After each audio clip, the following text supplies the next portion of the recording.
Bismillahirrahmanirrahim. Assalamualaikum warahmatullahi wabarakatuh. Bapak-bapak, ibu-ibu, saudara-saudara semuanya, serta pengajian Ahad pagi yang pada hari ini saya angkat tema merajut ukhuwah Islamiyah yang lebih mantap ya, dan menebarkan dakwah. Bagi saudara-saudara atau kita semua tadi yang sudah mengikuti bacaan brosur ini dari awal sampai akhir, kita bisa mengerti tidak ada alasan yang dibenarkan, sama sekali tidak ada orang muslim tercekcok sampai apalagi permusuhan, apalagi sampai saling memutus persaudaraan. Alasan apapun tidak ada yang dibenarkan, baik berdasarkan Quran maupun hadis-hadis Rasulullah Sallallahu Alaihi Wasallam. Maka kalau kita ingat Quran kan, Allah berfirman, "A'udzubillahi minasyaitonir rajim, wa'tasimu bihablillahi jami'an wa la tafarraqu." Pegang teguhlah kamu semua umat Islam ini ya. Bihablillah. Hablillah itu maksudnya agama Allah. Kalau orang Islam itu pegang teguh agama Islam dengan betul, tidak hanya pengakuan di mulutnya saja, tapi betul-betul dipegang teguh agama Allah. Ya. Tidak ada alasan umat Islam bercerai-berai, itu nggak ada alasan. Karena Allah sudah menentukan pasti bersatu, pasti merupakan umat yang satu. Karena Allah memang sudah memfirmankan, "Inna hadhihi ummatukum ummatan wahidah wa ana rabbukum fattaqun." Ya, sesungguhnya umat Islam ini adalah umat yang satu. Dan aku Allah Tuhanmu. Maka fattaqun, bertakwalah kamu kepada Allah. Jadi kalau umat Islam kok tidak satu itu, alasan apapun tidak dibenarkan. Ya, sebab pokoknya secara mudah itu jelas, mesti sudah lepas dari pegangannya. Ada lepas dari pegangannya maksudnya Allah perintahkan wa'tasimu bihablillah, pegang teguhlah agama Allah. Dan kalau umat Islam kok berpecah belah, bercerai-berai, bermusuhan, itu Islam hanya di mulutnya. Hakikatnya dia ada lepas, dan melepaskan pegangan Islam itu. Maka Nabi juga pernah mengatakan, "Sayati 'alan nas zamanun la islama ilasmuhu." Akan datang suatu zaman Islam tinggal namanya. Namanya Islam, identitasnya Islam, tapi perilakunya jauh dari Islam itu sendiri. Aku ngerti jauh, titiannya mudah. Kalau udah lepas atau udah jauh dari Islam, umat Islam nggak akan satu. Dengan kata lain, kalau umat Islam sudah berpecah belah, bermusuhan, caci maki, olok-olok satu dengan yang lain, itu sudah lepas dari agamanya. Sebab Nabi mengatakan, "Sibabul muslim fusukun wa qitalhu kufrun." Mencaci maki, menghina, meremehkan sesama muslim itu suatu bentuk kefasikan, fasik. Wa qitalhu kufrun. Membunuh orang Islam itu suatu kekafiran. Jangan merasa berkelayan terus bisa membunuh saudaranya sesama muslim, merasa menang, kamu kafir. Tidak. Bunuh saudaramu sesama muslim itu bentuk kekafiran. Lah kok bangga menjadi orang kafir? Nah, kalau bangga menjadi orang kafir, ya, jadi identitasnya hilang walaupun masih mengaku beragama Islam, tapi hakikatnya itu sudah menjadi kafir. Kalau sampai membunuh saudaranya, paling tidak sudah menjadi fasik. Kalau suka mencaci maki, ya, meremehkan, menghina sesama muslim itu fasik. Nah, kadang-kadang ini sudah tidak diperhatikan sabda Rasulullah yang sebetulnya mudah dipahami dan tidak diperhatikan. Apalagi sesama muslim malah bermusuhan, malah bisa bergandeng tangan, berangkulan dengan orang-orang non-muslim. Itu kan kebalik lah. Yang mestinya saudara dimusuhi, yang mestinya bukan saudara malah dijadikan saudara. Maka secara hati yang benih kita renungkan, ya, hadis-hadis Rasulullah, ayat-ayat Al-Quran yang terangkan dalam brosur ini coba direnungkan, terus dijadikan mawas diri kita masing-masing, jangan mawas diri orang lain, diri kita masing-masing. Sudahkah saya, ya, dengan saudara kita kaum muslimin yang lain itu kita merasa bersaudara? Sudahkah kita saling menjaga yang dilarang oleh Rasulullah? Karena sesama muslim haramun damuhu wa irduhu wa maluhu, haram darahnya, haram kehormatannya, haram hartanya, itu sesama muslim. Jadi sama muslim kok sampai bertumpahan darah, haram. Sama muslim kok saling menghina, meremehkan, haram. Dan sama muslim kok merugikan harta sesama muslim, haram. Malah tidak menyadari kalau dirinya menjadi jahat. Nabi kita mengatakan bihasbi mri'in minasyarri ayyahqira akhul muslim. Cukup orang itu menjadi jahat kalau dia merendahkan saudaranya sesama muslim. Karena apa? Al-muslimu lil muslimi haramun damuhu wa irduhu wa maluh. Sama muslim itu darahnya haram, kehormatannya haram, hartanya haram. Maka sesama muslim itu afsu salam bainakum, jaga keselamatan di antara kamu. Jangan sampai karena perilaku saya, karena perbuatan saya menjadikan orang lain tidak selamat. Jadi orang lain, ya, tergoda, terganggu dengan ucapan saya, sakit hati dengan ucapan saya. Jangan sampai karena perbuatan saya mencelakakan, merugikan, meremehkan orang muslim yang lain. Tapi mengatakan bihasbi minasyarri ayyahqira akhul muslim. Cukup seorang menjadi jahat apabila merendahkan saudaranya sesama muslim. Ini yang dikatakan penjaga jahat itu bukan perampok, penyamun, pencuri, ya, kemudian pemerkosa, bukan hanya itu. Semua ya jahat itu. Tapi orang muslim yang merendahkan saudaranya sesama muslim itu cukup menjadi jahat, kata Rasulullah itu. Penjahat itu. Orang suka meremehkan, merendahkan, menghina sesama muslim itu jahat, itu penjahat itu. Nah, kadang-kadang, ya, tidak kita perhatikan. Sholatnya khusyuk, duanya panjang, tapi suka menghina, meremehkan sesama muslim, kamu penjahat. Nah, memang sesama muslim itu seperti satu tubuh. Tadi diterangkan gambarannya seperti persaudaraan, seperti satu tubuh.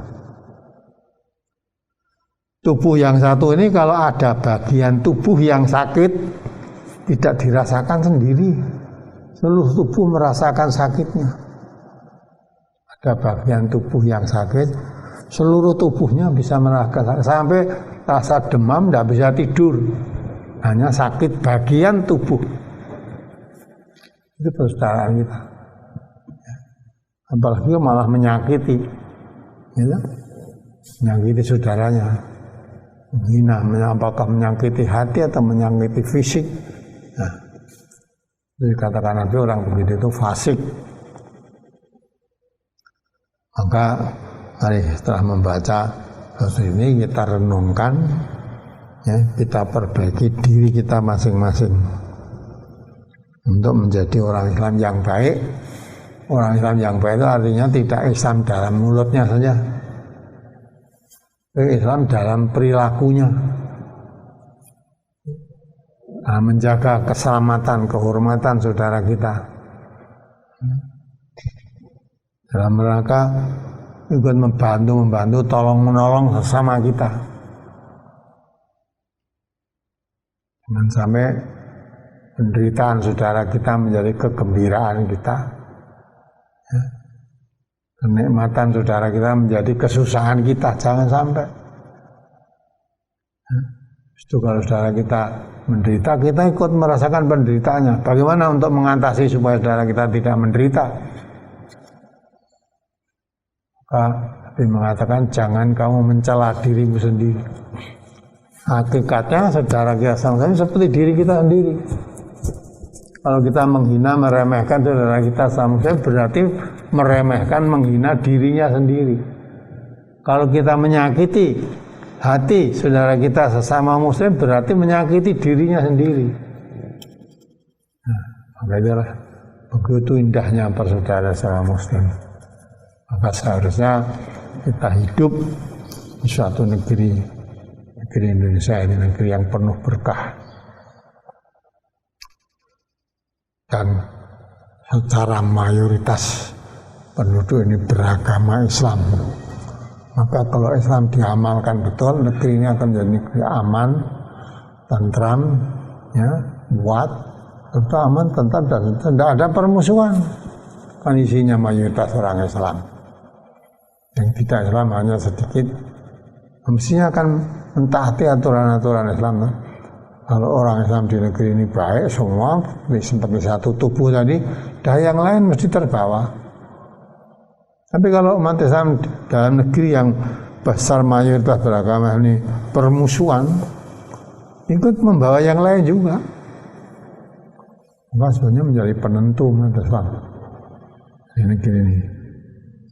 Nah, oleh sebab itulah ya, di saat kita membaca, nanti dibaca ulang-ulang lagi di rumah, direnungkan.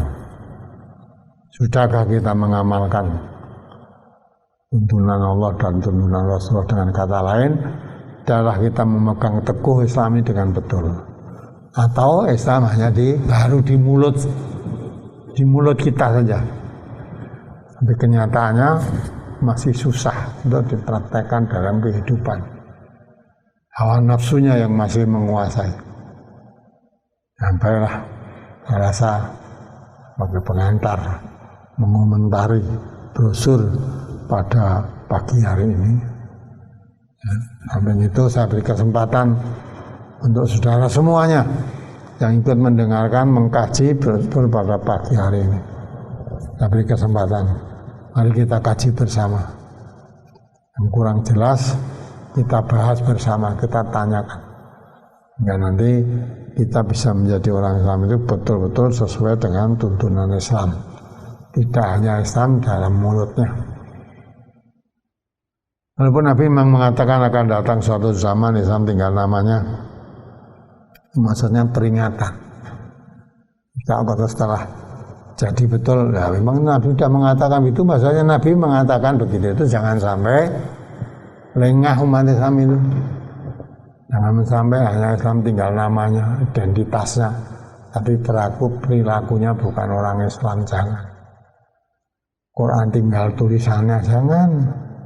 Maka Quran yang diturunkan oleh Allah untuk kita itu kita kaji, karena memang Allah turunkan Quran itu bukan untuk bacaan saja, tapi liyadab baru ayatihi waliyatadzakara ulul albab.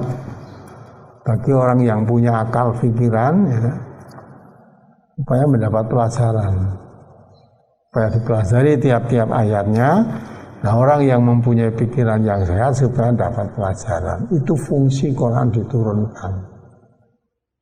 Jangan sampai kita mencintai Quran hanya ucapannya saja. Tapi prakteknya bagaimana kamu mencintai, wong paham saja tidak. Kalau mencintai itu, ya apa yang diperintahkan dalam Al-Quran kita laksanakan. Apa yang dilarang dalam Al-Quran kita jauhi, itu mencintai. Maka jangan sampai Quran tinggal tulisannya saja. Tulisannya dibaca juga ya tulisan, tapi tidak mengerti maksud isinya itu apa, maka perlu dikaji. Karena apa? Isinya tuntunan dalam Quran itu. Kalau kita mau mengkaji betul, baru kita akan tahu, oh berdasarkan ayat ini, surat ini, saya harus melakukan begini. Oh berdasarkan ayat ini, surat ini, saya harus menjauhi yang begini ini. Itu akan tahu nanti. Maka dikatakan Quran sebagai furqan, pemisah, pembeda antara yang hak dan yang batil. Maka orang yang sudah membaca Al-Quran, isinya paham, tentu bisa mengerti yang hak, mengerti yang batil. Bukan membaca Quran sampai khatam berkali-kali, tapi memusuhi sama umat Islam nggak berhenti. Berarti kan tidak paham itu. Maka Quran tinggal tulisannya saja, suara-suaranya, tapi jauh dari praktek dalam kehidupan. Baiklah, sebelum kita lanjutkan itu, barangkali ada pertanyaan dari brosurnya. Saya beri kesempatan lebih dahulu, mari kita kaji bersama dengan saksama supaya persaudaraan kita sesama muslim itu ya, lebih mantap lagi, lebih mantap. Dan di dalam berdakwah ini juga, kalau dalam muslim, nah, hakikatnya bukan mendakwahi orang non muslim atau orang kafir, bukan. Orang Islam ini sendiri sangat perlu didakwahi untuk mengerti tentang Islam, karena ternyata banyak juga orang Islam yang tidak mengerti tentang Islam. Nah, didakwahi dengan Islam itu mudahnya mengislamkan yang orang sudah Islam sendiri. Mengislamkan ini maksudnya bagaimana kewajiban kita sebagai orang Islam. Tidak hanya mengajak orang supaya Islam, termasuk Islam dibiarkan begitu saja, enggak. Ini tanggung jawab kita bersama. Baiklah, saya juga mungkin ada pertanyaan-pertanyaan yang perlu saya jawab. Ya, baik, ini sudah ada beberapa pertanyaan yang masuk terkait dengan brosur hari ini, Ustaz. Yang pertama, menebarkan dakwah itu contohnya seperti apa? Bagaimana kalau kita sudah berdakwah Al-Quran dan Sunnah, tapi orang itu nggak mau menerima? Setiap kali didakwahi, orang itu malah ngajakin berantem. Bagaimana sikap kita yang terbaik, Ustaz? Bukan hanya sekarang. Sejak zaman Nabi mendakwahkan Al-Quran. Jadi dakwah, ya, menebarkan dakwah itu mengajak orang, mengajak.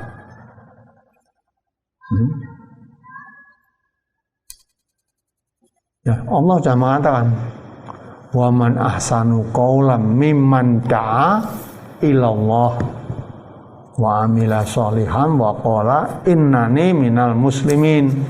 Itu maksud dakwah. Jadi mereka contohnya seperti apa? Itu dakwah itu mengajak orang.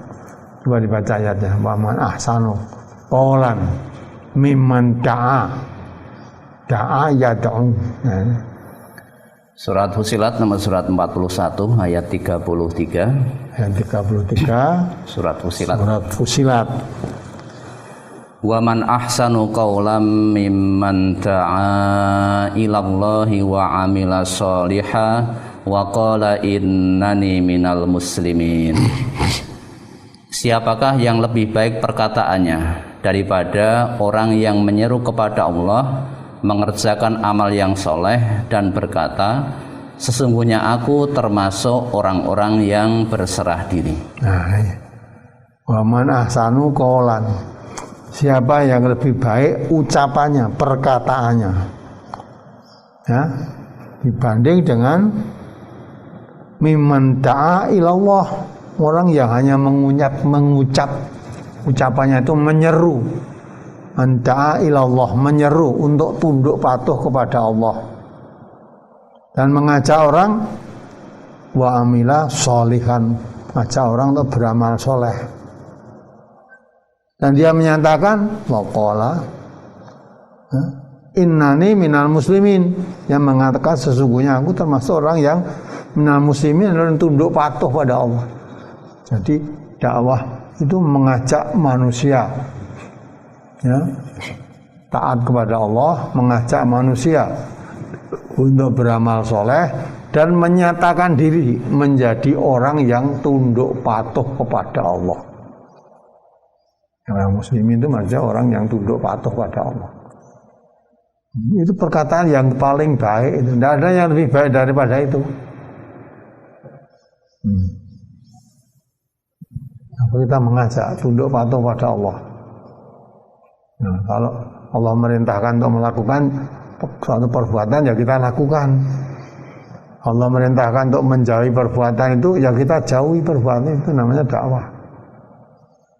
Ya, dengan kata lain dakwah itu amar ma'ruf nahi mungkar juga, mengajak orang berbuat baik, mencegah orang berbuat mungkar.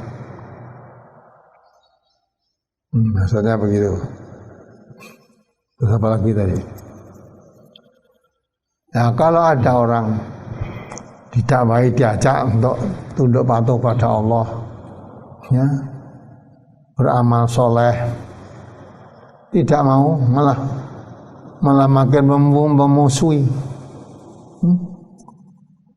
Tidak hanya sekarang, zaman Nabi ya begitu, sampai Nabi diusir dari kampung halamannya, dari Mekah diusir sampai Nabi hijrah ke Madinah, karena orang diajak, diseru untuk, ya, tunduk patuh pada Allah, untuk beramal soleh, tidak mau, malah diusir. Nabi manusia yang sempurna, dikatakan penyair gila. Ya, apakah kamu akan mengikuti seorang penyair gila, ya, untuk meninggalkan sesembahan nenek moyangmu yang berupa patung-patung berhala? Kamu tinggalkan, padahal itu sembahan leluhurnya, untuk mengikuti seorang penyair gila. Tapi Nabi menyampaikan Al-Quran itu hanya dikatakan sebagai seorang penyair, dan seruannya bertentangan dengan ajaran agama nenek moyangnya, itu kan gila. Nabi dituduh orang gila, ya, karena menyampaikan Islam itu. Maka kalau sekarang ada orang menyampaikan Islam kok malah memusuhi, ya sudah, kita tetap menyampaikan kebenaran, tidak memaksa orang untuk jadi Islam, itu tidak. Dan tidak bisa, makanya orang mengislamkan orang lain itu nggak bisa. Nabi pun tidak disuruh mengislamkan orang lain. Tapi Nabi hanya diperintahkan untuk menyampaikan Islam kepada manusia. Wa ma alaina illal balaghul mubin, tidak ada kewajiban bagi kami kecuali kewajiban saja menyampaikan saja keterangan yang nyata. Islam itu diterangkan, disampaikan. Diterima ya syukur, tidak diterima ya tidak apa-apa. La ikraha fiddin, jangan memaksa orang untuk masuk Islam. Karena sudah jelas qad tabayyana rusdu minal ghayy. Sudah jelas jalan yang lurus dan jalan yang sesat, jalan yang bengkok, itu sudah jelas. Maka jangan orang dipaksa untuk menempuh jalan yang lurus. Allah sendiri mengatakan, ya, al-haqqu mir rabbikum. Kebenaran itu dari Allah, agama Islam itu dari Allah. Wa man syaa falyu'min wa man syaa falyakfur. Siapa mau beriman kepada Islam itu silahkan iman. Siapa mau kafir silahkan kafir. Boleh jadi orang Islam, boleh jadi orang kafir, boleh. Diberi kebebasan manusia. Maka kalau kita dakwah, yang ngajak orang malah memusuhi itu wajar. Ya, tapi kita menyampaikan saja. Kalau malah memusuhi ya tidak usah diteruskan, tidak usah ditanggapi lah. Kalau kita hanya menyampaikan satu kebenaran, kamu mau ikut ya silakan, tidak mau ikut ya tidak apa-apa. Nanti masing-masing akan memetik hasilnya sendiri-sendiri. Ya, apalagi kalau yang menolak musuh itu malah memang bukan orang Islam, yang kafir lah dijak Islam, tidak mau itu wajar lah. Yang mengherankan itu kalau ada orang Islam mengaku jadi orang Islam, diseru kepada Islam malah memusuhi, itu yang mengherankan. Orang Islam kok dijak Islam malah memusuhi. Kalau kamu bukan Islam diajak kepada Islam memusuhi, marah, itu wajar. Maka jangan dipaksa, kita hanya menyampaikan saja. Gelem ya syukur, tidak gelem ya sudah. Sudah. Tapi kewajiban menyampaikan itu kewajiban, wajib. Kalau sudah disampaikan, kewajibannya sudah gugur. Sudah. Adapun yang diseru tadi mau apa tidak itu bukan urusan penyampai. Urusan Allah. Kita sudah menyampaikan suatu kebenaran. Allah menjadi saksi bahwa betul-betul kita sudah menyampaikan kebenaran. Tentang yang disampaikan itu diterima atau tidak itu bukan urusan penyampai. Ya. Orang-orangnya itu sendiri. Ya, mungkin ada lagi. Berikutnya, mohon penjelasan dan mohon tausiahnya arti dari mukadimah brosur pada pagi hari ini. Arsala rasulahu bil huda wa dinil haq. Ini mohon dijelaskan. Arsala rasulahu. Itu Allah ya, yang mengutus rasulahu, utusnya. Wa dinil haq, membawa agama yang benar. Jadi Allah mengutus para rasul, rasul itu utusan Allah. Lah utusan Allah diutus untuk apa? Dinil haq, menyampaikan agama yang benar. Liyudhirahu ala dini kullihi, untuk menunjukkan keunggulan dari agama-agama yang lain. Islam itu agama yang paling tinggi derajatnya dibanding agama-agama yang lain. Liyudhirahu ala dini kullihi, walau karihal musyrikun. Sekarang orang musyrik tidak suka disampaikan agama Islam. Untuk biasanya menyembah patung, menyembah berhala, kok ini kalau menyembah Allah yang Maha Esa. Patung dan berhala yang disembah-sembah itu kelihatan. Ini menyembah Allah yang Maha Esa kelihatan pun tidak. Lah kok disuruh menyembah? Maka mengatakan Nabi Muhammad itu orang gila karena menyembah Tuhan yang jelas tampak. Suruh meninggalkan, suruh menyembah Tuhan yang tidak tampak. Nah inilah itu. Jadi Allah mengutus para rasul untuk menyampaikan agama yang benar. Dinil haq liyudhirahu ala dini kullihi, untuk menyatakan, menjelaskan dari keunggulan, kemenangan, mengalahkan agama-agama yang lain. Ya memang betul, agama-agama yang lain itu menurut Allah nggak ada kok. Agama itu hanya satu, inna dina indallahil Islam. Agama yang benar di sisi Allah itu, yang diakui oleh Allah hanya Islam.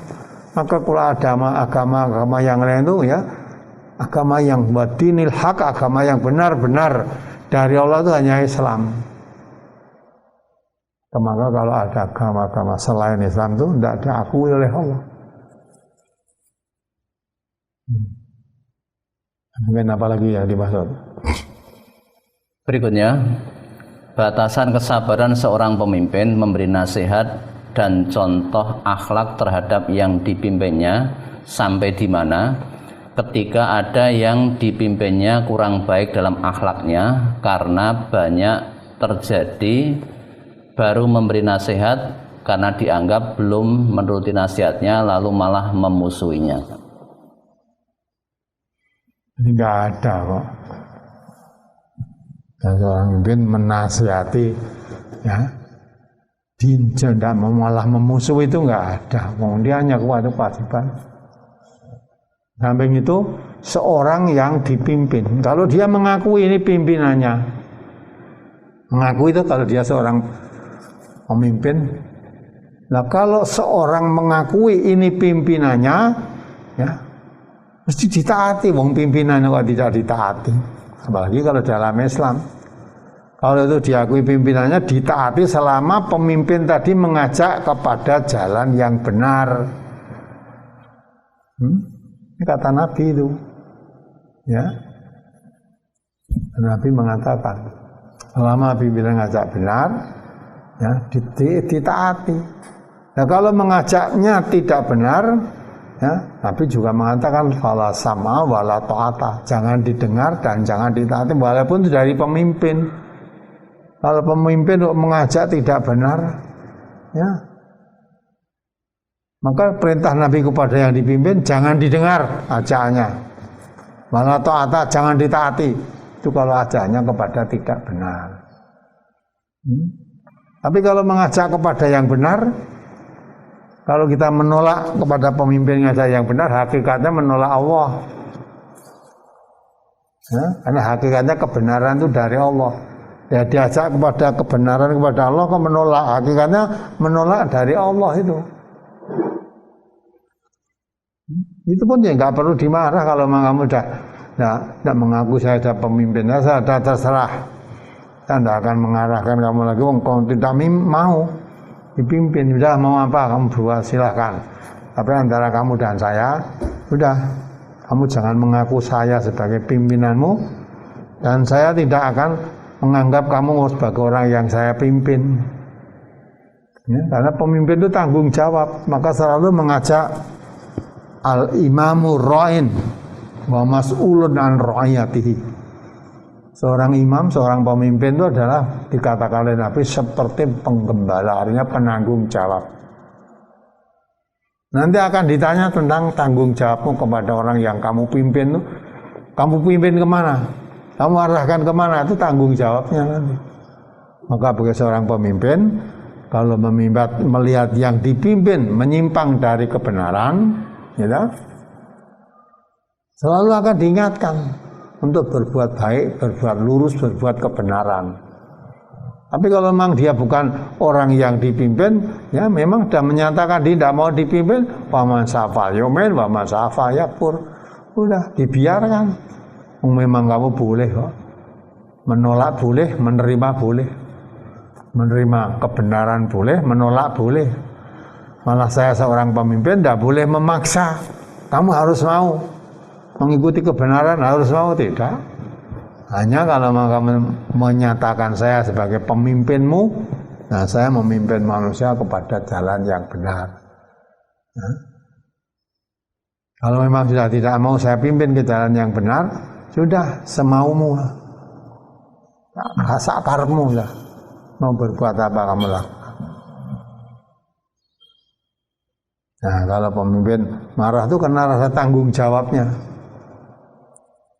Ya, kalau dia kemudian disusun sak karpe, ya, tanggung jawab di hadapan Allah, nanti kamu sebagai pemimpin yang kamu pimpin melakukan penyimpangan, berbuat maksiat, kamu biarkan saja. Nah, itu tanggung jawab di hadapan Allah.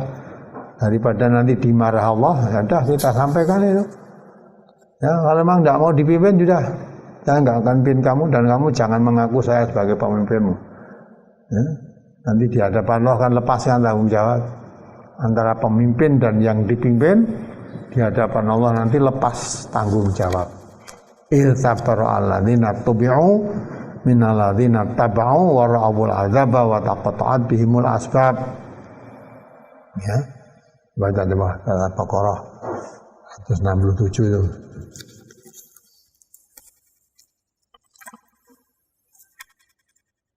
Surat Al-Baqarah nomor surat 2 ayat 167.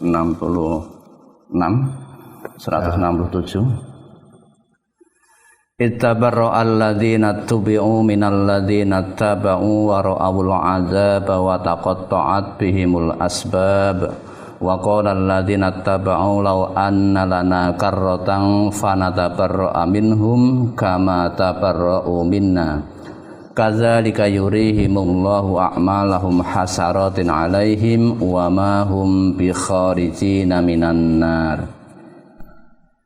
Yaitu ketika orang-orang yang diikuti itu berlepas diri dari orang-orang yang mengikutinya. Nah, diikuti maksudnya pemimpin, yang mengikuti maksudnya orang yang dipimpin. Nanti di hadapan Allah, ketika Allah memperlihatkan siksa azab yang bakal diterima, nah, pemimpin berlepas diri daripada orang yang dipimpin. Ya. Berlepas diri untuk menghadapi siksa yang akan dihadapi. Menghadapi siksa untuk saya sendiri berat, apalagi harus bertanggung jawab kepada orang yang saya pimpin, yang saya ajak. Maka di hadapan orang itu berlepas diri. Terus? Dan mereka melihat siksa, dan ketika segala hubungan antara mereka terputus sama sekali. Dan berkatalah orang-orang yang mengikuti. Nah, ini orang yang dipimpin berkata apa kepada pemimpinnya, berkata apa? Ya. Seandainya kami dapat kembali ke dunia, pasti kami akan berlepas diri dari mereka, sebagaimana mereka berlepas diri dari kami. Demikianlah Allah memperlihatkan kepada mereka amal perbuatannya menjadi sesalan bagi mereka, dan sekali-kali mereka tidak akan keluar dari api neraka. Nah, jadi yang dipimpin dengan yang mimpin bertengkar. Ketika di dunia, seorang pemimpin selalu mengajak, mengarahkan, ikuti saya, ikuti saya, ikuti saya. Ya. Nah, yang dipimpin juga begitu, selalu mengikuti seorang pemimpin. Karena kadang-kala ketika di dunia, kalau mengajak orang, nanti kalau kamu takut dosa, saya yang nanggung. Ya, saya nanti akan menanggung dosa. Nah, tapi setelah di hadapan Allah, ini tampakkan adab yang akan diterima karena perbuatannya. Seorang pemimpin berlepas diri. Nah, tidak mau nanggung jawab. Nanggung jawab adab yang akan saya terima, saya sudah berat, apalagi nanggung jawab dosamu. Ikut kamu juga, maka saya tidak akan tanggung jawab, nanti berlepas diri. Nah, orang yang dipimpin ini salah, ya dah, ternyata kamu tidak tanggung jawab ya, maka mengancam. Kata minta kita kembali lagi, ada kesempatan dikembalikan ke dunia, saya sudah tidak sudi lagi untuk mengikuti kamu. Nah, ya. Maka Allah katakan, tidak mungkin kamu akan kembali ke dunia.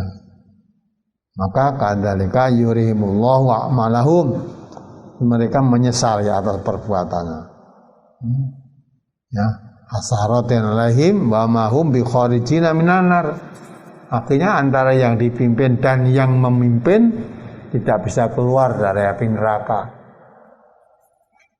Yang mimpin tidak bisa mempertanggungjawabkan orang yang dipimpin, apalagi ketika dipimpin memang tidak mau diarahkan ke jalan yang benar. Diarahkan, tidak mau. Nah, yang dipimpin juga begitu. Ternyata di sini lepas tanggung jawab, besok kalau kembali dunia saya sudah tidak akan lagi, tidak mau menjadi pengikutmu lagi. Akhirnya sama-sama yang memimpin dan yang dipimpin, karena sama-sama menyimpang dari jalan Allah, yang dipimpin maupun yang memimpin sama-sama nggak bisa keluar dari azab Allah. Sama, nggak bisa, karena kamu dipimpin ke jalan yang bengkok, kamu mau ya masuk neraka. Kalau kok saya ini karena pemimpin saya, nggak bisa, masing-masing tanggung jawab sendiri. Kamu diberi akal pikiran. Maka kalau seorang pemimpin menyuruh untuk berbuat baik, itu memang kewajibannya. Kalau disuruh berbuat baik malah marah-marah, apalagi malah memusuhi, nah itu sudah lepas tangan nanti. Di dunia pun sudah lepas tangan. Maka tidak ada yang bersatu. Dikatakan dalam surah tadi, al-akhilau yauma idzin ba'duhum li ba'din aduwwun illal muttaqin. Persahabatan yang akrab itu pun nggak ada nanti. Satu sama lain saling bermusuhan, saling bermusuh. Maunya lepas tanggung jawab atas perbuatan sendiri. Tidak mau. Saling bermusuhan. Illal muttaqin, nggak kecuali orang yang bertakwa. Kalau yang bertakwa itulah persaudaraan yang sesungguhnya ya orang bertakwa ini. Sampai di hadapan Allah nanti itu yang tidak akan bermusuhan, karena sama-sama bertakwa, yang dipimpin takwa, yang memimpin pun mengarah kepada takwa. Akhirnya pemimpin yang dipimpin sama-sama dapat pahala surganya Allah menjadi satu. Lain dengan yang satu tadi, pemimpin dan yang dipimpin sama-sama menempuh jalan kesesatan. Nah, maka menjadi musuh nanti. Satu sama lain maunya lepas tangan dari tanggung jawab, yang dipimpin merasa saya salah jalan karena mengikuti pemimpin, maka sudah dipikulkan dosanya kepada yang memimpin. Tapi Allah sudah katakan semuanya tidak bisa keluar dari api neraka.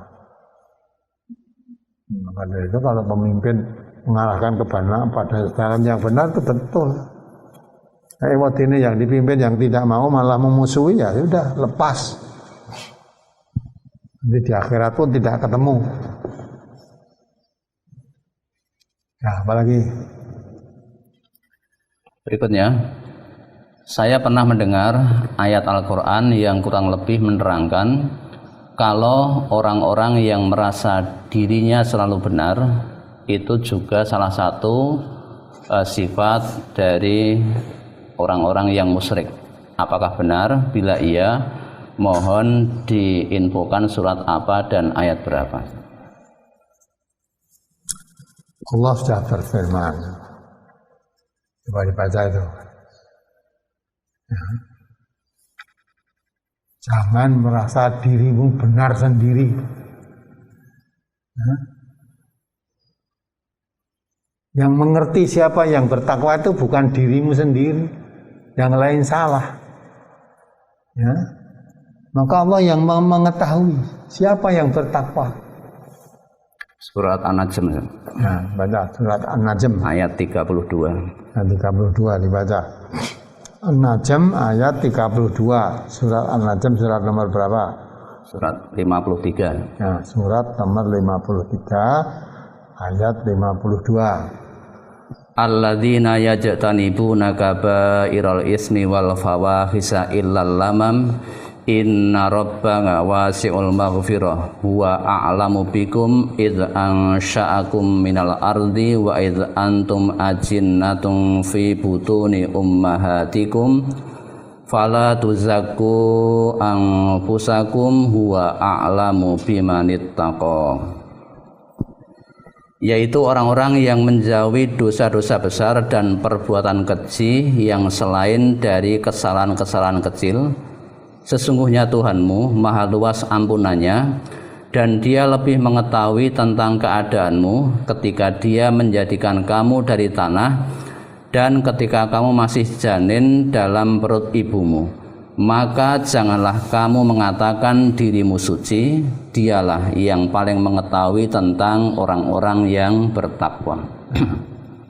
Seseorang itu tidak bisa mengerti ketakwaan seseorang. Maka Allah firmankan, wala tuzakku anfusakum huwa a'lamu bimanitaqo. Kamu itu asalnya dulu sama, ya, dari tanah. Ketika kamu masih dalam janin, disimpan dalam perut ibumu, itu tahu. Jadi dari bahan yang sama, ya, maka jangan sampai dirimu merasa paling baik sendiri, paling benar sendiri. Ala tuzakku anfusakum. Jangan merasa dirimu suci, paling baik sendiri, paling benar sendiri. Selain kamu salah, kamu sendiri yang merasa paling bertakwa, ya. Selain kamu bukan orang bertakwa, maka Allah katakan huwa a'lamu bimanitaqo. Allah yang mengetahui siapa yang bertakwa. Siapa yang bertakwa itu Allah tahu. Jangan karena kamu merasa anak nabi, ya, anak pejabat, anak kiai, anak ustadz, jangan merasa kamu paling baik sendiri, tidak. Anak nabi kafir juga ada kok, ya. Maka fala tuzakku anfusakum. Jangan kamu merasa dirimu suci, benar sendiri. Selain kamu salah. Kamu yang bertakwa, suci ya. Selainnya kamu ketakwaannya ulah. Seorang tidak bisa melihat takwa, maka Nabi mengatakan at-taqwa hahuna sambil menunjuk di dadanya 3 kali. At-taqwa hahuna, at-taqwa hahuna, at-taqwa hahuna. Hasbi minasyarri ayyaqira akhul muslim. Ya. Takwa itu di sini, tidak bisa dilihat Diukur karena pakaiannya, enggak. Karena pakaiannya kamu lihat, wah ini ada orang takwa. Tidak bisa. Ya, hati. Nabi pun tidak mengerti. Ini orang takwa atau orang munafik tuh Nabi tidak mengerti, apalagi kita. Kalau Nabi tahu ini bukan orang takwa ya, atau tahu yang munafik dan tidak, Nabi tidak terjebak, tidak tertipu. Mengirim para dai hafal Quran ternyata dijebak di sana, dibunuh semua. Sampai Nabi kemudian setiap sholat pakai kunut itulah. Asalnya itu. Ya ini. Andai kata Nabi tahu, oh ini orang munafik, tidak mungkin akan dikirim.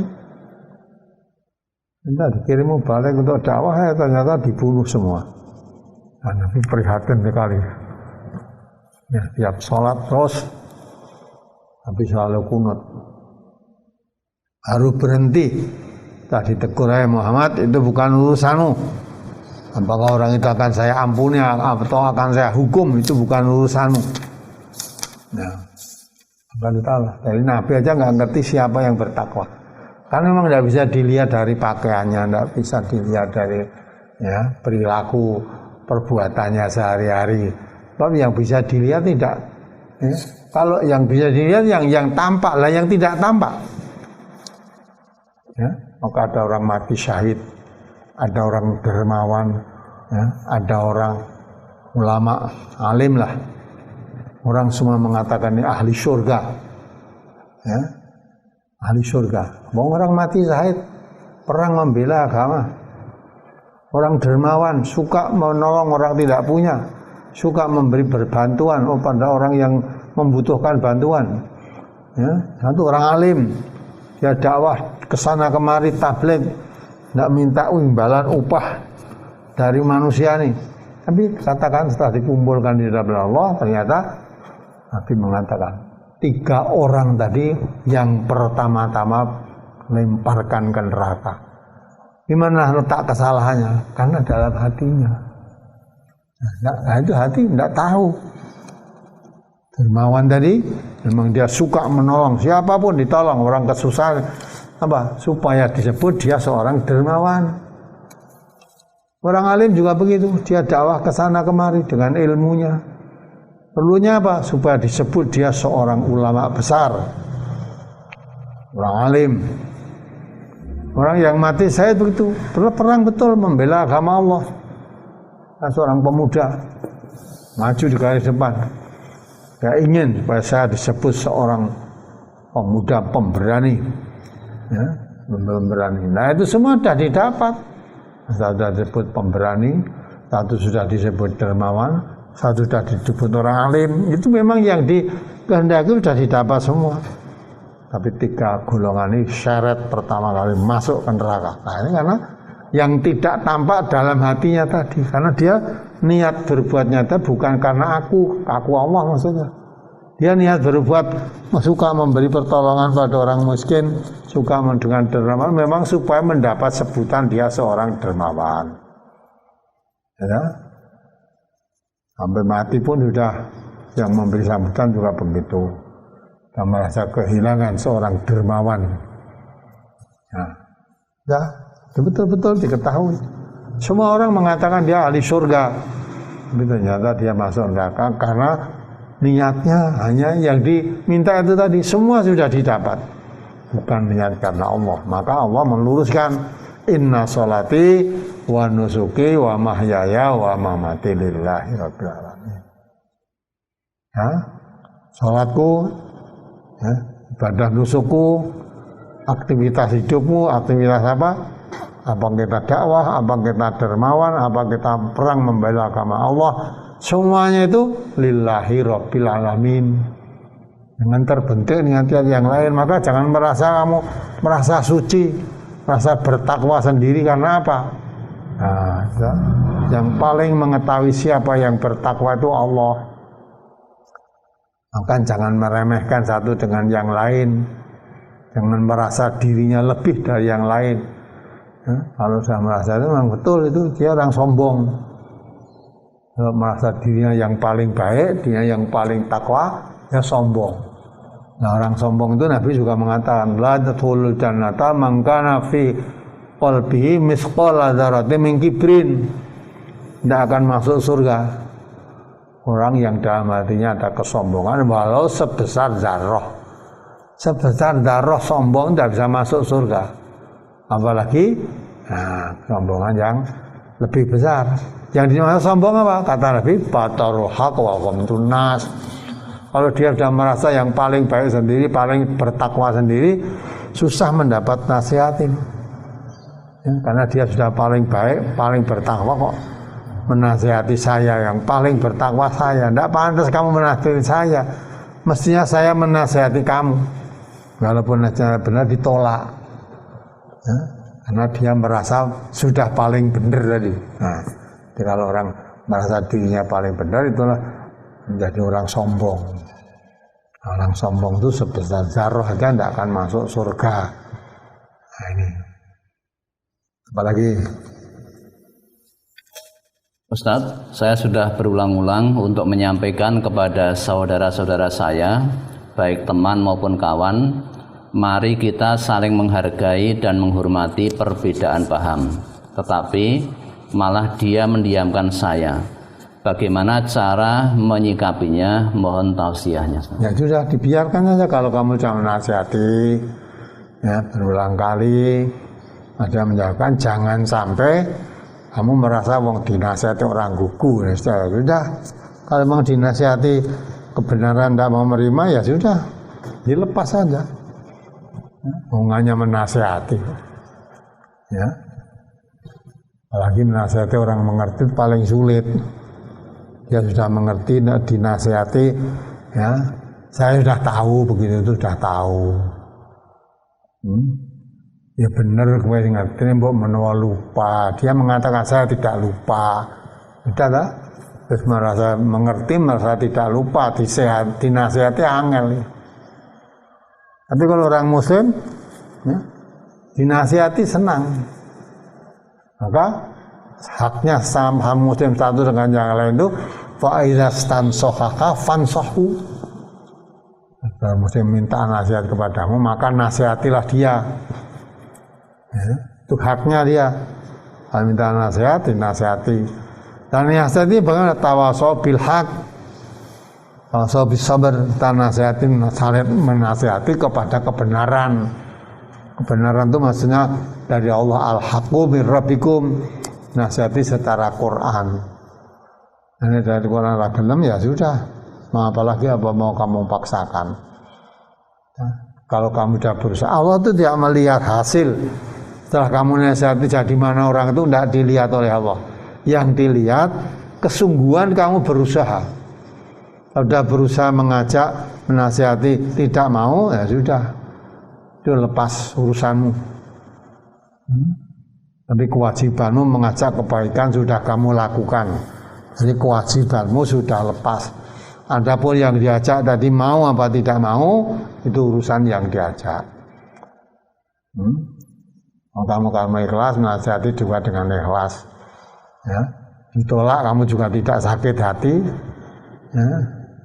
Diterima dia nanti menjadi orang yang baik nasihatku, jangan merasa bangga karena nasihatku tidak. Ya.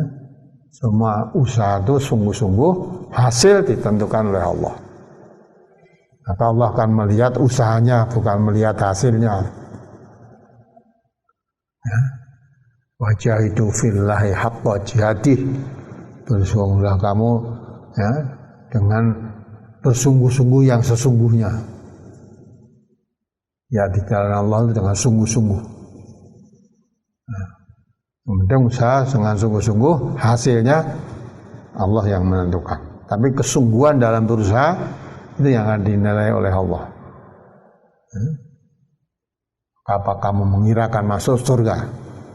Ya, belum Allah melihat kesungguhan kamu dan melihat kesabaran kamu. Ya, apalagi? Berikutnya, di tempat saya dan sekitarnya, kalau hari Jumat, jamaahnya, softnya dijarangkan. Saya jadi bingung, saya lebih baik sholat di rumah atau ikut jamaah sholat Jumat di situ. Ahmad tadi bingung, kalau kamu orang belajar mengerti ya tidak bingung, ya. Nabi kita memerintahkan shollu kama ra'aitumuni sholli. Sholatlah kamu seperti kalau kamu melihat aku sholat. Kalau Nabi bersolat berjamaah itu selalu mengatur supaya shaf itu diluruskan, sawu rata, ya, supaya diluruskan dan dirapatkan.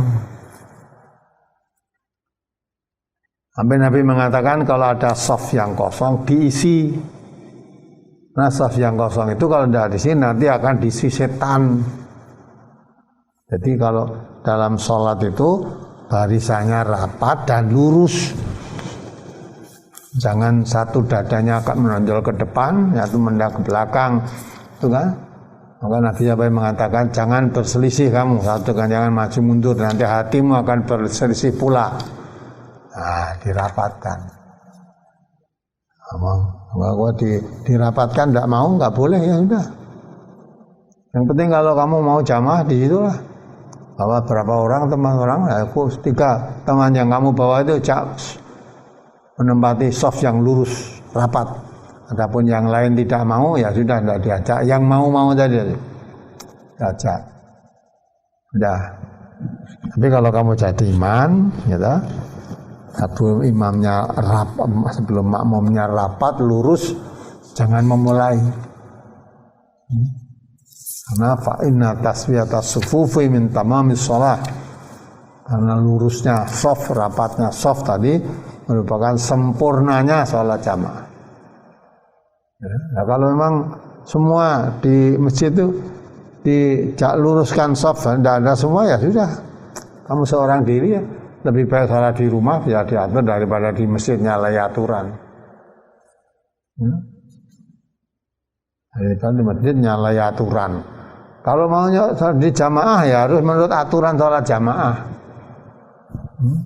Nabi suruh merapatkan, kamu malah suruh merenggangkan. Padahal ketetapan Allah, ketetapan Rasul itu yang paling tepat. Ya. Kalau Allah dan Rasul sudah buat ketetapan, kamu memilih ketetapan lain, kata Allah kan, wa may ya'sillaha wa rasulahu faqad dhalla dhalalan mubina. Surat Al-Ahzab 36 kan begitu. Siapa yang tidak mantap, tidak puas kalau Allah dan Rasul sudah membuat ketetapan, kok ada pilihan lain, maka faqad dhalla dhalalan mubina. Sungguh dia telah sesat yang nyata. Sudah, daripada kamu buat sesat ya lebih baik sholat di rumah. Kalau memang di masjid yang lain tidak ada untuk merapatkan shaf. Apalagi mohon tausiahnya dengan keterangan brosur halaman 1 pada Quran Surat Ali Imran ayat 103 dengan Quran Surat An-Nahl ayat 92, karena penyebabnya adanya kepentingan beberapa orang yang tidak mau mengamalkan hasil ngajinya dengan warga yang betul-betul mengamalkan hasil ngajinya. Coba kamu baca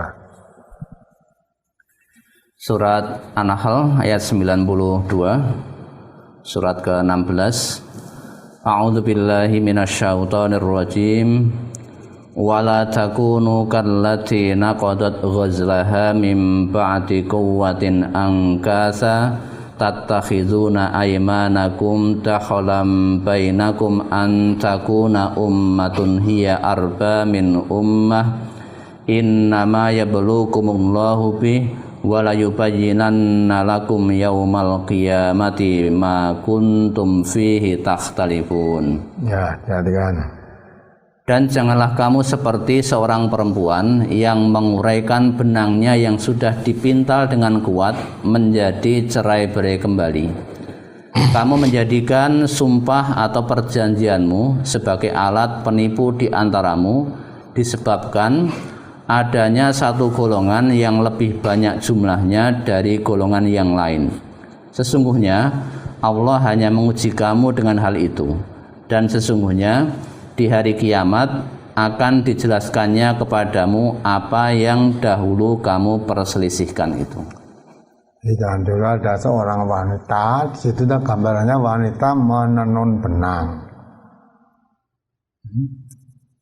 Sudah dibenang tadi, dari benang ditenun jadi kain. Mestinya tinggal memakai. Ya, tinggal memakai wong dari benang ditenun tadi. Ini tidak dipakai mah diurai lagi, dirusak lagi. Ya, jadi benang lagi. Ya. Sebenarnya ibaratnya tinggal memetik hasilnya malah kamu rusak lagi. Ya. Nah, orang yang begini itu artinya orang yang berbuat sia-sia. Wong sudah tinggal memetik buahnya kok dirusak lagi. Coba ayat yang satunya tadi apa yang ditanyakan? Kaitannya dengan surat Ali Imran yang wa'tasimu bihablillahi jami'an wa la tafarraqu. Iya, iya. Yang betul ya itu wa'tasimu bihablillahi jami'an itu pasti betulnya. Kalau digambarkan seperti wanita yang menenun benang, ya, terus diurai lagi, itu orang yang rugi. Tinggal memetik hasilnya kok dirusak lagi. Maka di ayat lain Allah katakan, ya ayyuhalladzina amanu la tubtilu a'malakum. Jangan kamu membatalkan amal-amalmu sendiri. Beramal tinggal memetik buahnya, pahalanya tinggal memetik hasilnya, dirusak sendiri. Beramal itu mudah. Ya, amal baik. Tapi jangan kamu rusak pahala yang tinggal memetik buah, antara lain la tubtilu shadaqatikum bil manni wal adha. Sedekah itu nilainya besar. Sedekah. Ya. Justru nilai yang besar itu dirusak sendiri karena bil manni wal adha. Ya. Dengan menyebut-nyebut ngundat-undat lah dalam Jawanya. Dan menyakiti hati si penerima sedekah.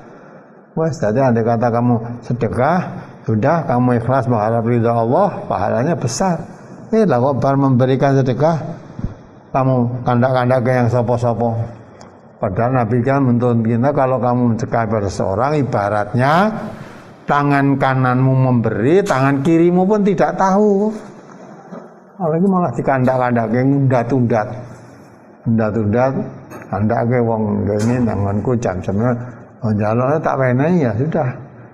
Nah, kok lain waktu datang lagi ya minta lagi ya saya beri. Nah, dikandak-kandak sehingga orang yang menerima sedekah tadi tahu jadi malu karena memberi kan dikandak-kandak ke wong liya lah itu batal amalmu sedekah, rusak. Malah wala tubtilu shadaqatikum bil manni wal adha. Itu secara umum ya. Itu dikatakan la tubtilu a'malakum, jangan merusak amal-amalmu sendiri. Seperti gambarnya tadi, orang wanita memintal benang menjadi kain, setelah jadi kain tinggal memakai dirusak, diurai lagi. Nah, ini kan perbuatan sia-sia manfaatnya. Kalau Pak Tasimul Hamillah jangan cuma begitu, kamu mengajak aja. Kalau diajak tidak mau ya sudah, wong tidak mau diapakan.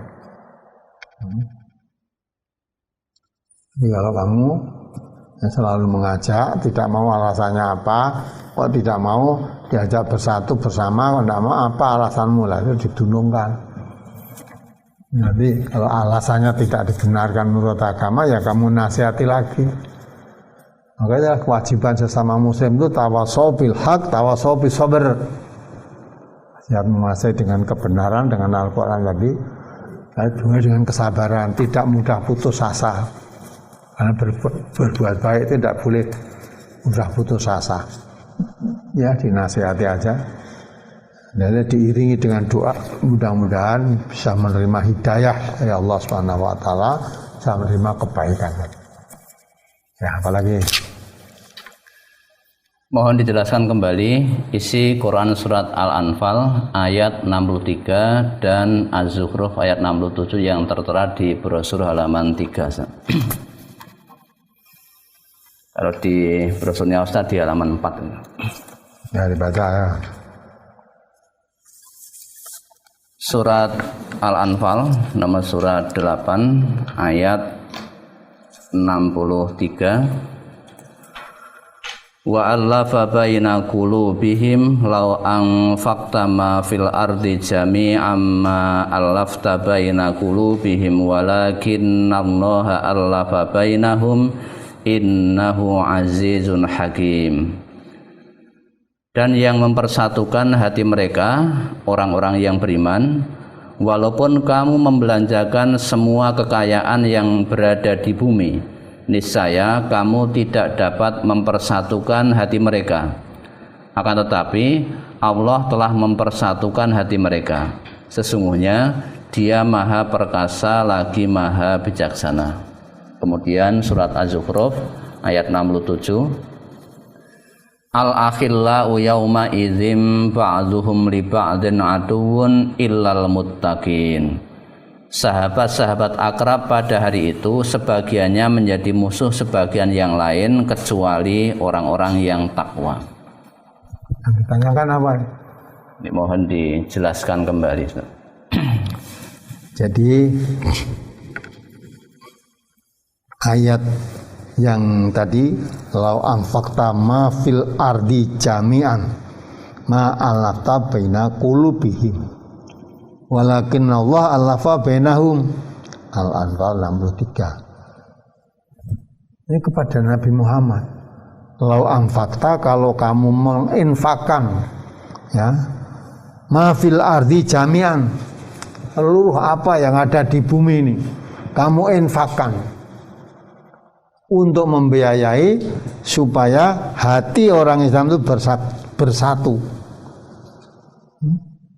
Ma'alafta baina qulubihim walakin Allah alafa bainahum.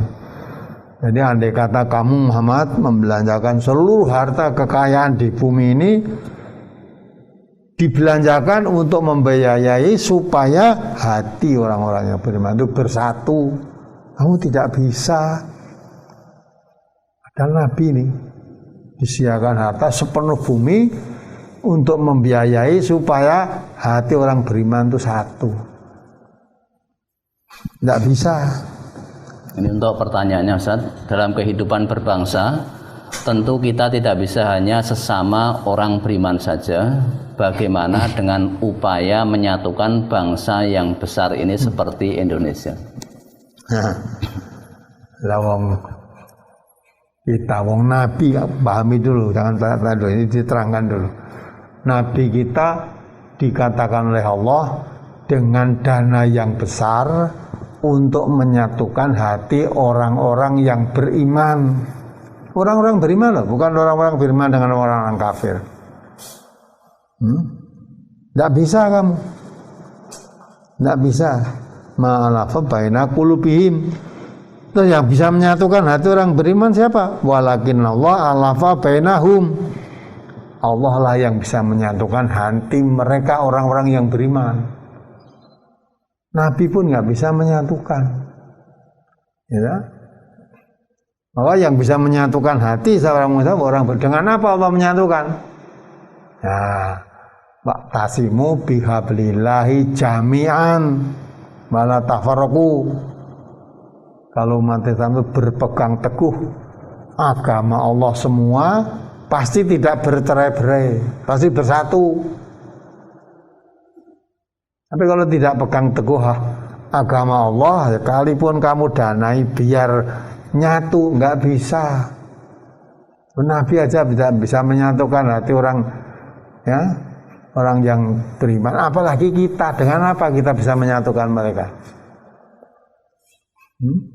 Dengan apa kita menyatukan mereka?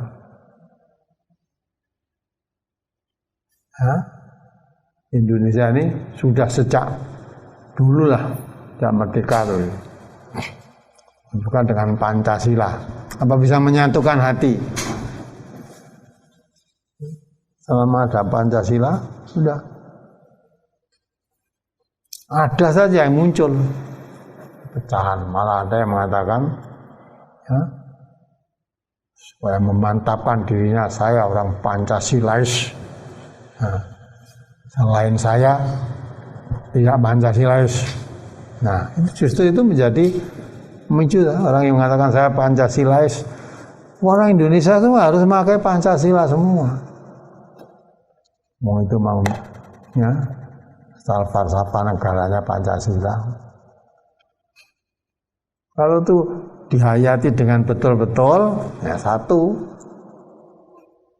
beda agama, ya, beda partai, harus satu. Karena persatuan Indonesia ini. Nah kalau ada yang mau memakai, ada yang tidak memakai, ya tidak satu. Bagaimana menyatukan? Dengan partai coba, partai apa yang bisa satu menyatukan? Walaupun namanya persatuan, bukan satu. Maka itulah kita harus yakin yang bisa menyatukan hati dalam itu hanya Allah. Dengan cara kalau orang Islam itu megang teguh agama Allah itu pasti satu. Maka sudah awal tadi saya katakan, kalau umat Islam kok tidak satu, yang salah yang mana? Ya, salahnya apa? Salahnya karena walaupun ngaku umat Islam tapi tidak pegang teguh Islam. Ya, karena Islam itu bisa menyatukan hati umat. Ya, justru hanya dengan Islam itulah satu, sampai Allah mengatakan wadhkuru ni'matallahi alaikum. Ya, ingatlah nikmat Allah kepadamu. Il kuntum a'da'am, ketika kamu dahulu selalu bermusuhan. Fa'alafa baina qulubikum. Maka Allah menyatukan hatimu. Dengan apa? Dengan Islam. Fa'asbahtum bi ni'matihi ikhwana. Fa'asbahtum, maka menjadilah kamu bi ni'matihi, dengan nikmatnya, dengan nikmat Islam tadi yang dulu selalu bermusuhan, setelah Islam masuk di hatimu menjadi kamu bersaudara. Maka itu supaya diingat. Supaya diingat. Sebelum kamu dulu Islam selalu bermusuhan. Hampir setiap hari permusuhan, ada masalah sedikit perang. Yang terkenal dua suku yang kuat di itu ya itu suku Aus dan suku Khazraj itu dikit-dikit perang. Tapi setelah nikmat Islam masuk di hati mereka, fa'asbahtum, maka menjadilah kamu binikmatihi, dengan nikmat Islam tadi ikhwana, kamu menjadi bersaudara. Yang dulu selalu bermusuh-musuhan, setelah jadi Islam kamu jadi bersaudara.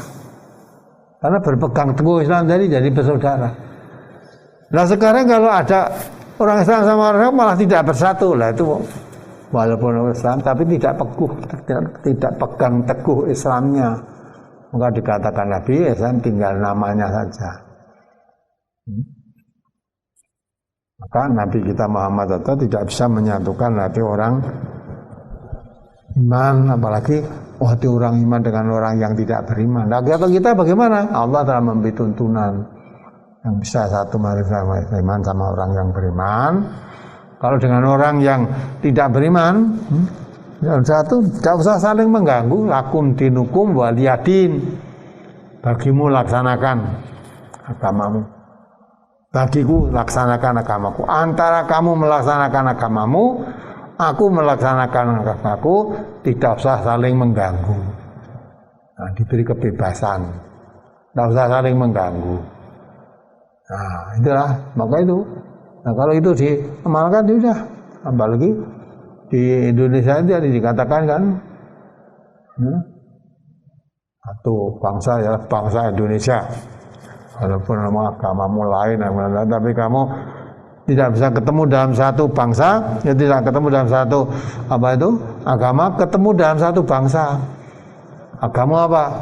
Islam. Agama apa? Lain Islam. Tapi kamu dan saya sama-sama bangsa Indonesia. Ya, walaupun beda agama, tapi sama-sama satu bangsa. Maksudnya satu bangsa ini saling hormat menghormati, menjaga keutuhan bangsa ini. Jaga keutuhan bangsa ini. Nah, perkembangan agamamu lain dan laksanakan agamamu. Saya tidak akan mengganggu agamamu dan tidak akan mengikuti agamamu. Ya. Sedang kamu melaksanakan saya melaksanakan agama ini, kamu tidak usah ikuti agamaku, dan aku pun tidak akan memaksa kamu untuk mengikuti agamaku. Maka lakum dinukum waliyadin. Dalam Quran sudah cukup lengkap bagaimana untuk mengatur kehidupan ini sesama muslim, bagaimana orang muslim dengan orang non muslim sudah diatur dalam Al-Quran itu. Kalau sama muslim pegang teguhlah tali agama Allah. Nah, kalau tidak muslim kan tidak mau pegang teguh agama Allah, ya dah tidak mau pegang teguh agama Allah, dah antara kamu dan saya lakum dinukum waliyadin. Agamamu mau apa, dah kamu laksanakan menurut keyakinanmu, tidak usah ngajak-ajak saya. Dan saya akan melaksanakan agamaku dengan betul, tidak usah akan ngajak-ajak kamu. Antara kamu dan saya masalah agama sendiri-sendiri, tidak usah saling mengganggu. Nah, itu sudah diatur dengan baik. Apalagi dengan dasar Pancasila itu sudah diatur. Kalau masing-masing melaksanakan itu ya baik. Tapi terus ada merasa itu ala tuzakku anfusakum tadi, yang lain itu salah, yang orang Pancasilais betul ya saya ini lah, itu yang menjadikan penyebab perpecahan malah begitu. Intinya yang menganggap Pancasilais selain saya tidak, nah itu berarti wong sak negara sing Pancasila sing mung kowe tok, lainnya salah semua, tidak Pancasila semua. Tapi kita maklumi, ya, memang semua manusia itu ya, mempunyai hawa nafsu. Sudah dikatakan oleh Allah, inna nafsa la ammaratum bisu. Ya, hawa nafsu itu selalu mengajak kepada yang jelek, tidak pernah ngajak yang baik. Maka setan setelah orang sudah masuk Islam, sudah sholat, merasa berputus asa untuk menjadikan orang di Jazirah Arab itu menyembah setan, menyembah dirinya lagi. Nah, bagaimana untuk merusak kebersamaan? Maka setan tidak berputus asa untuk mengadu domba. Sekarang sudah sholat, sudah nyembah Allah yang masa wis ora enek sing nyembah patung lagi. Dia putus asa, dia tidak putus asa untuk menjadikan umat Islam ya, saling bermusuhan, mengadu domba. Ya, mengadu domba. Walaupun sama-sama orang sholat, sama menyembah Allah, tapi diadu domba oleh setan, itu pekerjaan setan. Tidak suka kepada orang yang rukun, tidak mengadu domba selalu. Walaupun sama-sama jadi adu domba, jadi permusuhan. Permusuhan kalau sama muslim. Kalau orang kafir sama orang kafir, permusuhan wajar karena memang hawa nafsu. Tapi dengan nikmat Islam, fasbahtum bi nikmati ikhwana. Dengan nikmat Islam, kamu menjadi yang dulunya bermusuhan, sekarang menjadi bersaudara. Nah, ketika bersaudara ini setan tidak suka. Caranya gimana supaya mansan tidak satu? Maka selalu diadu domba. Diadu domba. Nah, maka itu kalau kita memahami agama dengan betul, kita tidak akan dirisaukan. Dakwah ditolak orang, dicaci maki, tidak akan risau. Itu sudah sunatullah begitu. Tapi bagaimanapun Allah selalu akan menolong hamba yang beriman. Ya, akan selalu menolong hamba yang beriman. Karena Allah berjanji, in tansurullah yansurkum wa yusabbit aqdamakum. Kalau kamu betul beraktivitas itu menolong agama Allah, Allah akan menolong kamu. Walaupun diguncangkan, diganggu, Allah tetap menegakkan, mengukuhkan pendirianmu. Kamu tetap mempunyai pendirian yang kukuh, yang kuat. Walaupun diguncang, mau diadu domba, tetap kamu bersaudara. Ya. Tetap kamu bersaudara. Karena sesama muslim itu nggak ada alasan, nggak ada benarnya sama sekali. Sama kok bermusuhan itu nggak ada. Alasan apapun nggak bisa diterima. Nah inilah mudah-mudahan kita lebih bisa memahami itu. Maka harus kita berpikir jangan ikut-ikut pada umumnya. Kita selalu berpegang teguh pada agama Allah ini tetap satu insya Allah. Karena partai berbeda silahkan. Partimu A, partai saya B, boleh partai berbeda silahkan. Tapi jangan sampai hanya partai berbeda agamanya dirusak. Sudah jadi permusuhan itu berarti ya, dengan partai berbeda merusak agamanya. Ya, kalau kamu partaimu A terus meremehkan, menghina partai B, padahal partai A ya Islam, partai B ya Islam. Nah, Nabi mengatakan sibabul muslim fusukun. Kamu menghina saudaramu sesama muslim itu kamu fasik. Ya, hanya partai berbeda, agamanya sama, hanya partainya yang berbeda. Ya, maka jangan fasik, walaupun kamu partainya dengan saya, apalagi sama-sama bangsa Indonesia, ya mari kita tetap bersatu. Jangan sampai satuan yang disatukan oleh agama dirusak dengan partai, jangan sampai. Al-muslim akhul muslim, partaimu A, partai saya B, tapi kamu muslim, saya muslim, ya sama muslim itu bersaudara. Kalau sudah bersaudara sama muslim, haram darahnya, haram kehormatannya, haram hartanya, menghina, mengejek satu dengan yang lain haram, memusuhi satu dengan yang lain, bertengkar, berkelahi haram, merugikan harta seseorang dengan orang lain haram. Maka afsu salam bainakum, sama muslim harusnya kamu menebarkan salam, walaupun partai beda tapi agamamu sama, maka wajib menjaga keselamatan satu dengan yang lain.